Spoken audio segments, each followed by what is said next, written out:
I knew I was seriously ill, but my wife accompanied someone else's daughter to look for a dog. I called her. She impatiently scolded us father and daughter. Can you guys leave me alone? I'm just doing my duty as a teacher. Dogs are lives too. Don't be so cold and heartless. However, when I really became indifferent and even had thoughts of leaving this world, my wife tearfully admitted that she was wrong. The doctor handed me the report of my condition with a serious look. I glanced at it. The rusty taste in my throat could no longer be suppressed. A mouthful of blood sprayed directly onto the checklist. At that instant, there was only one thought left in my mind. What would my wife and daughter do without me? What would they do? My wife Emily would be very sad. My daughter Sophia is now facing her college entrance exam. It's a big moment for her. Emily's salary is not high. How is she going to support both of them on her own? The doctor looked at Michael seriously. We suggest you to be hospitalized as soon as possible. Although this disease is not easy to cure, but as long as there is a glimmer of hope, it's still worth trying. I hesitated, asked him directly, if I accept the treatment, what are the chances of being cured? He pursed his lips, said, currently there is no case of cure in our country, but there is a 10 chance that you can extend your life by 3 years. I felt incredibly desperate and depressed, couldn't help but sigh. I decided to give up. While I still have some savings, otherwise, in the end, I might not even be able to keep this amount of money. How should my wife and daughter live? I returned home with the cheapest painkillers prescribed by the doctor. The house was dark. I knew. Sophia had gone to night study. Emily wasn't home either. She bought a lot of new clothes recently. They're all piled up on the couch. I called her, mentally wondering whether to tell her about my terminal illness. It took her a while to pick up the phone. There was a lot of noise. It sounded like she was in a park or something. What's up?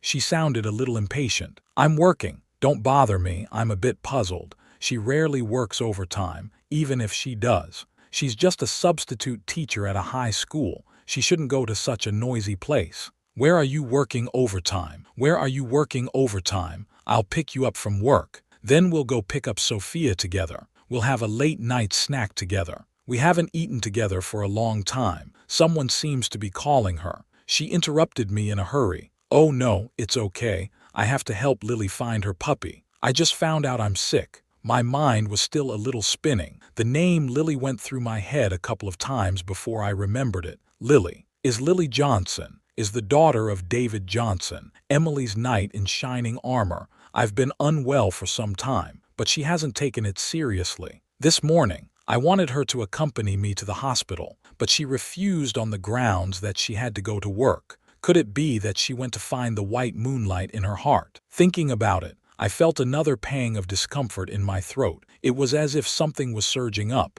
I couldn't help but shout, Michael, are you listening to me or not? Lily is going to take the college entrance exam soon. I don't want her to be distracted by something trivial. I felt a bit strange. Although Emily is a substitute teacher at the college entrance exam training institute, but there's no need to make a special trip at night to help a student because of this kind of thing. Besides, our daughter is preparing for the college entrance exam. What about Sophia? You go to help David Johnson's daughter, but you don't spend more time with your own daughter. Emily suddenly raised her voice to criticize me. Can you two be quiet? I'm just doing my job as a teacher. A dog is also a life. You two don't be so cold and heartless. A harsh voice came from the other end of the phone. Can't you let me worry less? The family didn't have much savings in the first place. You still have to go to the hospital to give money to the doctor. I think you're fine. It's a waste of money, but why don't you have any savings? You do not know.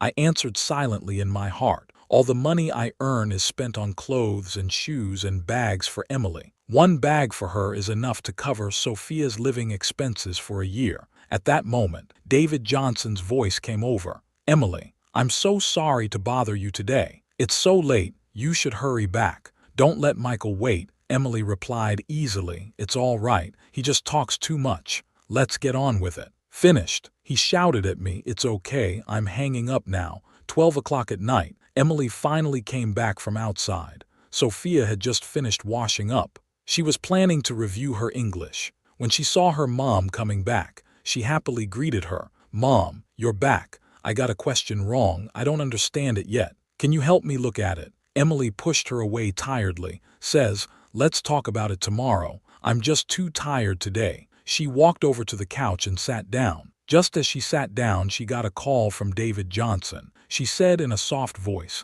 David, I'm home. Thanks for the ride. Don't worry. Lily is so smart. She'll be fine. I'll take care of it. The phone seems to be answered by Lily Johnson. It's okay, Lily. Lily, Aunt Emily loves you. Okay, okay. All right, see you tomorrow. I'll see you tomorrow. Good night, Lily. Lily, she hung up the phone, satisfied. And that's when Sophia brought her a glass of water. Sophia brought her a glass of water. Emily frowned and pushed it away. She accidentally knocked over the water Sophia handed her. The glass fell on the floor. It shattered into several pieces. Sophia's hand got a small cut from the shards. I rushed over to her heartbroken. Emily was instantly enraged. You're so old and still so sloppy. You can't even do this little thing right. Can't you let me worry less? You're like this now. You still want to get into a good college. Why don't you get married earlier? Give me some dowry in exchange. Sophia stood in place. At a loss for words, she pinched the corner of her coat. The corners of her eyes turned red. I hold Sophia in my arms, frowning at Emily. How could you do this to Sophia? She was just trying to get you a glass of water. I took Sophia and briefly treated the wound. Luckily, the injury wasn't serious. I comforted her a few times. Then I let her go to rest. I returned to the living room, seeing the water and broken glass still scattered there on the floor. Emily was holding her arms, lying on the couch with her legs crossed, not moving a muscle. I picked up a broom and walked over to her, said to her, come back early next time, or I'll pick you up. It's not safe to be late, and it's not good to bother David Johnson. Before I could finish my sentence, she grabbed the pillow on the couch and threw it at me, shouted, what's wrong with me coming back later? You still want to control me? David Johnson didn't even say anything. Are you because his car is better than yours? You're not happy about it. I was about to say something. She didn't think it was enough. She kicked over the garbage I had just swept. It's useless for you to be jealous. David Johnson's car is better than yours. His house is bigger than yours, she went on, and besides, I'm not doing anything wrong. Just helping a student with a little problem. Finished. She turned around and was about to go into the room. I took a deep breath, hurriedly reached out to pull her back. Are you going to see them tomorrow too? Emily raised her head, a hint of disdain in her tone. Right, David Johnson will pick me up. But tomorrow is Sophia's parent-teacher conference. You already promised her you'd be there yesterday. She stood still for a moment, thinking back. A little embarrassment showed on her face, then looked at me angrily and said, why do I have to go? Aren't you her father? Why can't you go? I already promised Lily. Her mom died. When she sees me, she says she thinks I'm like her mom. I'm going to her parent-teacher conference tomorrow. I can't let my student down. Finished speaking, he flung his hand back into the bedroom. I sat in the living room, silent all night. Emily and I met in college. Back then she had a crush on David Johnson. Everyone knew about it. David Johnson was always hot and cold to her. But she didn't give up. Always thought that one day she would be able to impress him. However, not only did she not wait for that day, on the day of graduation, she learned that David Johnson was engaged to a young lady from the group. She immediately ran emotionally to the school's lake, threatened to jump into the lake if David Johnson did not marry her. However, David Johnson did not even look at her. He only said coldly on the phone, what's it to me? Stimulated Emily immediately jumped, just when I was passing by and saw it. I rushed to save her. She was depressed for a while after she woke up, but then she started to pursue me. She pursued me relentlessly for a year. Only then did I agree to be with her. We got married soon after, and had Sophia. They used to have a happy time too, however. After Lily Johnson's recent visit to her high school, she seems to have changed. He's always blowing up at me. The slightest disagreement, he would drop things and fight. He's also indifferent to Sophia's grades and life. He only thought about his good student Lily Johnson. I think that's probably because of David Johnson. I've been with her for over 10 years. We still have feelings for each other. Plus, Sophia is now facing the important moment of the college entrance exam. I don't want her to be distracted by her parents. I thought about it. It's better to put up with it for a while. The next day, Emily and I went out separately. I went to Sophia's parent-teacher conference. She went to Lily Johnson's parent-teacher conference. It was a little while before the parent-teacher conference started. Sophia took me around the campus. Maybe I'm not feeling well. It's so nice to see the energetic students on the high school campus. I felt especially happy. I walked with them, chatting, feeling much younger too. Sophia and I were chatting with her classmates. Her classmate pointed to a person in the distance and asked Sophia, "Is that your mom? I remember you said last time that your mom was very pretty, and you showed me a picture. It's the same dress and hairstyle. But why is she with Lily Johnson?" We followed her gaze. Sure enough, it's Emily and Lily Johnson. They both came together to give Lily Johnson a parent-teacher conference. I felt a little uncomfortable in my heart. Lily Johnson glanced our way, giving Sophia a smug look. Sophia frowned, asked me suspiciously, "Dad, didn't you say Mom is working late today? She couldn't make it. Why is she with Lily Johnson? I originally thought there are so many schools in the city. I didn't think that I'd run into Emily. I didn't think that Sophia actually knew Lily Johnson." Sophia wanted to go over and ask me about it, but I held her back. I shook my head. I didn't expect Lily Johnson to say something to them. Then she led David Johnson in her left hand, Emily in her right hand. She walked towards us. She said to Sophia, "Sophia, where's your mom? Didn't you say your mom is beautiful? Didn't you say your mom was beautiful and you were going to show her to me at the parent-teacher conference?" She lifted her chin slightly, with a hint of contemptuous smile. Sophia's character is a bit weak, like me. She didn't respond to Lily Johnson. She just silently watched Emily. Emily turned her head. Her expression was a bit uncomfortable, and glared at me. Lily Johnson stood in front of Sophia. She blocked her view. "This is my mom." "Don't yell. Where is your mom?" Sophia is shaking with anger. Tears were falling from her eyes, but Emily still ignored her. I think she went a bit too far. No matter what, you can't treat your own daughter like this for someone else's daughter. I just took a step. Suddenly, I felt the sky spinning, directly fainted. The people in front of me, especially Sophia, panicked. Especially Sophia, all of a sudden panicked. Emily called my name loudly. I barely managed to open my eyes. I tried to speak but couldn't make a sound. Sticky, sweet blood clogged my throat. I tried to hold it back to keep from spitting it out. The other parents called 120. That's when the bell rang. Lily Johnson pulled Emily, began to pout. "Aunt Emily, Emily's mom. Our parent-teacher conference is about to start. We have to go now." David Johnson kept his head down and didn't say anything. Emily looked at Sophia and me. Then she looked at Lily Johnson and David Johnson. They turned and left without hesitation. I woke up again. I found myself in the hospital. Sophia was lying on the side of my bed, crying in a small voice when I moved. She immediately stood up and hugged me tightly. "Dad, I know everything. Why did you hide it from me?" I gently stroked Sophia's messy hair. I said gently, "Dad is fine. The most important thing for you now is to prepare for the college entrance exam. Don't get distracted from me." Sophia turned her head angrily, full of dissatisfaction. She said, "Why is Mom doing this? How did she become Lily Johnson's mom yesterday? Does she know about you? I know it's a little hard for her to face this when she's not even a teenager, but when I'm gone, and with Emily like this,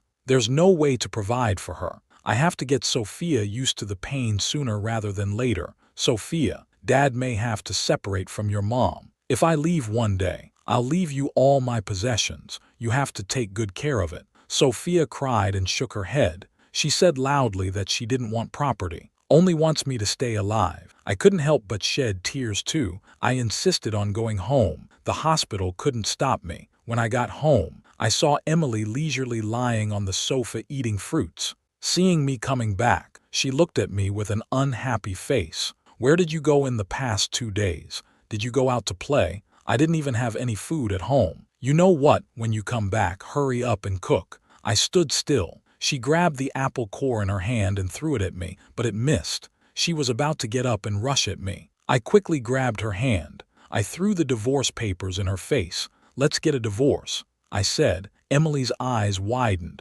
obviously not expecting me to file for divorce. Divorce, if you say so. I don't agree. How can you be so selfish, just for this little thing? Sophia is going to take the entrance exam soon. You still want to divorce me? Aren't you afraid of affecting her? She had the nerve to mention Sophia's entrance exam. She knew about the situation, but she's still playing someone else's mom in front of Sophia. No way, we have to divorce. Otherwise Sophia will follow her. I don't know how much she'll suffer. I grabbed her hand. I forced her to sign the divorce papers. But she didn't want to. She kept shouting, "I'm not getting a divorce. I'm not getting a divorce. I didn't do anything wrong. Why do you want to divorce me?" In fact, I know in my heart, she doesn't really want to divorce. She just can't let go of me, the person who obeyed her and gave her all the money. In the tug of war, I accidentally pinched her wrist out a red mark. Finally, she broke away from me and slapped me. Emily covered her wrist, tears in her eyes, voice with a sobbing tone. "How dare you hit me, Michael? Michael, how dare you hit me? I'm calling the police." I watched them run out of the house.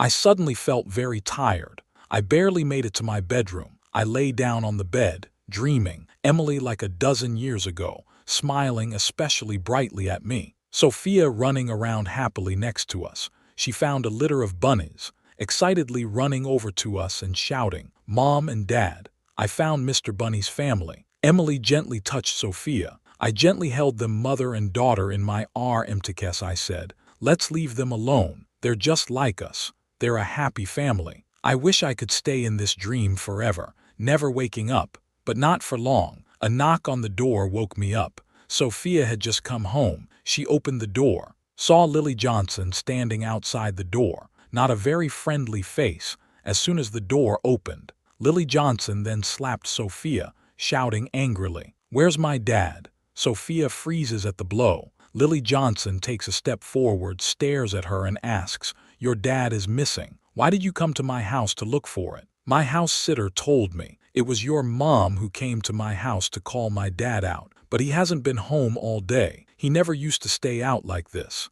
If my mom finds out, he'll be in trouble." Sophia's been upset about Emily lately. She came home today. She wanted to talk to her mom, but mom wasn't there. After hearing Lily Johnson's words, she found an outlet for her long-suppressed emotions. "I'm not sure. Who told you to go to who? This has nothing to do with me." She, who was always quiet and well-behaved, suddenly screamed. She rushed forward and pushed Lily Johnson to the ground. Usually, no one dares to bully Lily Johnson. How can she bear it? Immediately stood up and tried to grab Sophia's hair, but Sophia nimbly dodged it. Sophia took the opportunity to grab her collar. The two of them wrestled together. The neighbors upstairs and downstairs heard the commotion. They opened their doors to check the situation. I saw the two of them fighting hard. Rushed forward to try to separate them. Could not help but ask, "What's wrong with these two little girls? How to fight in the hallway?" The two people who are in the heat of anger cannot listen to others. Auntie Liu, who advised the fight, was also pushed a little. "Oops, isn't this Sophia from Michael's family? Where is your father? Why are you fighting with someone in front of the house?" I rubbed my dizzy head. I still can't tell if it's a dream or reality when I walked to the noisy door. My phone suddenly rang. I answered the phone at the same time. While walking towards the door, "Hello, Michael. Michael, what's wrong with you? I've called you several times but you didn't answer." I inadvertently pressed the speakerphone. My brother Daniel's disgruntled voice came on the cell phone. "Don't you know that your wife Emily is with David Johnson, and someone took pictures and passed them around?" Finished speaking. Everyone was quiet, including the two people who were fighting just now. Some neighbors also received the news. They opened it and took a look, and found that it was a picture of Emily and David Johnson lying together without clothes. I got the same message on my cell phone. When I saw it, I was so angry that I almost vomited blood. Sophia saw it, immediately loosened her grip on Lily Johnson's hair, rushed over to support me. I scrambled to cover my cell phone. I was afraid that my daughter would see something she shouldn't see, but I was half a beat too slow. Sophia covered her mouth in surprise. At a loss for words, she looked at me. I lowered my head, quietly wiping off the blood on my mouth. "Sophia, what kind of person is your mom? You should know in your own heart. I know you are a delicate and sensitive girl, but there are things you must learn to face. I hope you can adjust your mind. Don't let these things affect the college entrance exam." The whispered discussions of the neighbors were still ringing in their ears. Some even started pointing. Lily Johnson snatched the cell phone of an onlooker, said more angrily, "Sophia, your mom really went too far. 2 days ago." Lily Johnson also affectionately pulled Emily, called her Emily Mom. In fact, she did so because she was uncomfortable. Sophia is not only better looking than her academic performance has also been in the top. What makes her feel worse is, the boy she likes confessed to Sophia not long ago. As a result, he was rejected by Sophia. After knowing that the tutor David Johnson hired for her was Sophia's mom, Lily Johnson came up with this idea, intended to be angry with her, because David Johnson is a member of her biological mother's family. He doesn't have a high status in the family. Lily Johnson always thought if David Johnson found another woman, it would be a betrayal of her family. I hurriedly pulled Sophia behind me, quickly closed the door, blocking out the ear-splitting sounds outside. I immediately sent the photo to Emily and told her to meet at the Civil Affairs Bureau tomorrow. She probably felt she was at a disadvantage. She didn't hesitate this time. She just replied yes. I asked Sophia to take a vacation. Let her rest at home. I understand that our adult affairs will affect her more or less, so I think it's good to let her face this later. When I arrived at the Civil Affairs Bureau, Emily hadn't arrived yet. I waited at the door for a few minutes. Only then did I see her getting out of David Johnson's car with a condescending look on her face. She said, "The house and the car are mine. Sophia is yours." I almost laughed. I don't know where she got the confidence to say that. "Your photos are all over the place. Everyone knows you cheated on me. How can you still have the face to ask me for a house and a car?" Her face turned pale all of a sudden. Her eyes turned to David Johnson, who was sitting in a luxury car not far away. She pondered for a moment. "Now David Johnson's condition is much better than mine, as long as you follow him. The house and car still worry." So she made up her mind, signed the agreement. Looks like Emily does not know the real situation of David Johnson. That's good. Maybe while I'm alive, I'll be able to see her regret and anger when she finds out the truth. After she moved out without hesitation, I also took Sophia and left the house. The college entrance exams were getting closer. I was worried that the neighbors would affect her. We spent the last few days calmly. The day before the exam, Emily somehow found the hotel where we were staying. Luckily, the hotel did a good job of keeping secrets. It managed to keep her out. But I never expected this reckless woman would actually wait for us on Sophia's way to the exam, when I was explaining some precautions to Sophia at the school gate. Speaking, the line of sight suddenly became blurry. I forcefully opened my eyes. I was suddenly awakened by an ear-piercing sound. "Michael, you actually sold the family house without my knowledge. You sold the house. Where am I going to live? Where did the money go?" Emily looks a lot more haggard than she did a few days ago. I haven't seen her in days. It's amazing how little she cares about Sophia. "That's right. This is my house. I can do whatever I want with it." I respond to her calmly, at the same time signaling Sophia with her hand to hurry into the exam room. Emily notices this little gesture. She immediately grabbed Sophia, put on an aggrieved look. She also squeezed out a few tears. She said to Sophia, "Sophia, why are you bullying Mom with Dad too? What happened before? Let's just say Mom was wrong. Will you forgive Mommy?" I looked at Emily. I found her particularly uncomfortable. I've completely seen through her true colors. She saw that Sophia didn't pay any attention to her. At once let out a loud cry, standing on the side of the road. She kept hitting her face. "It's my fault. I didn't do the right thing. I let my daughter and husband leave me. Husband, Sophia, please forgive me. I love you all the most." There's still some time before the exams start. There are many students and parents gathered at the school gate. They're all attracted here now. What's going on? What's going on here?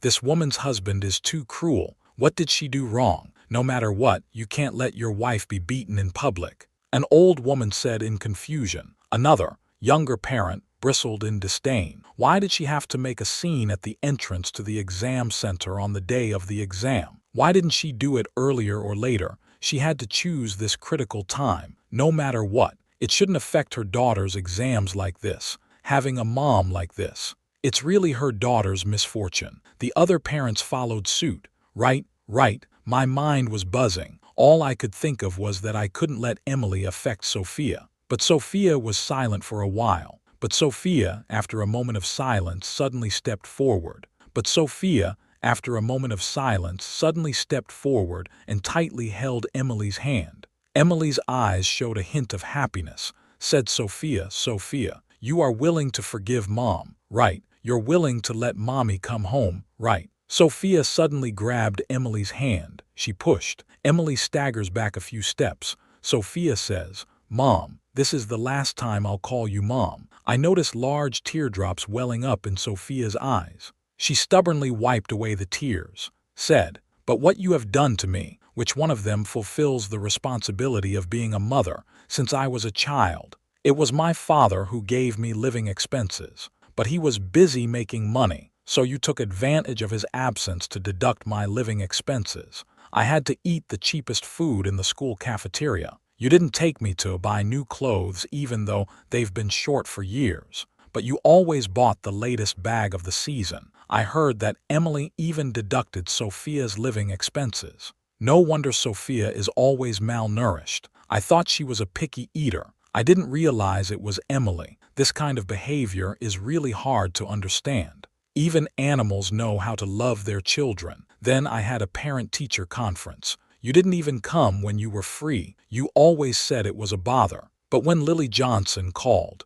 you ran right over. And now you do something like this. You've made me look bad in front of everyone. Dad had to take me and move. And today is my college entrance exam. You don't care about anything and you come here to make trouble. You've never thought about me. I don't have a mom like you. From now on, we're through, finished. Sophia rushed into the examination room without looking back. Emily's expression changed from surprise to anger. She rushed in Sophia's direction and rebuked loudly, ungrateful. I should have known that I shouldn't have left you behind in the first place. You ungrateful guy dares to talk about your mom. The others couldn't stand to watch, pushing her out. They said, hurry up and go. I didn't expect you to look decent, but you do things so unethical. Emily's aggressive appearance scared the others. Everyone dared not approach. I've been standing here until now. My legs are so weak. I can't open my eyes anymore. Emily saw that I was walking unsteadily, hurriedly rushed over and grabbed my hand tightly, shouted,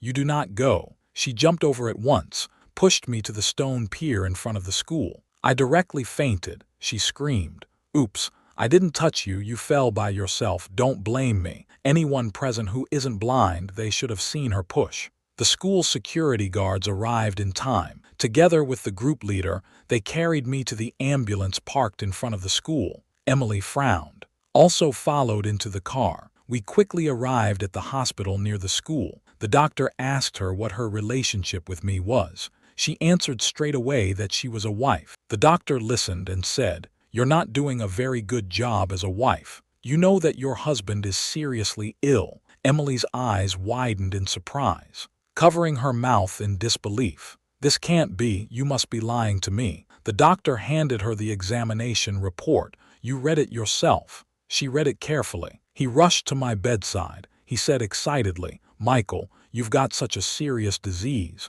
Why didn't you tell me earlier? I turned my head and said, in fact, as long as all the money in the house and sell all the valuables you bought, use the money to cure me, I will be able to recover. Are you willing to do that?